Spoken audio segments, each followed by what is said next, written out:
మీద చెయ్యి వేసి బొట్టు పెట్టినా, తాళి బొట్టు మెడను కట్టి బొట్టు పెట్టినా, తల మీద చెయ్యి వేసి బొట్టు పెట్టినా, తాళి బొట్టు మెడను కట్టి బొట్టు పెట్టినా, సన్ని కళ్ళు తొక్కినా సప్త పదులు మెట్టినా, సన్ని కళ్ళు తొక్కినా సప్త పదులు మెట్టినా, మనసు మనసు కలపడమే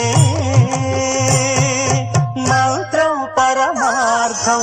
శ్రీరస్తు శుభమస్తు, శ్రీరస్తు శుభమస్తు. శ్రీకారం చుట్టుకుంది పెళ్లి పుస్తకం, ఇక ఆకారం దాచుతుంది స్వర్గం.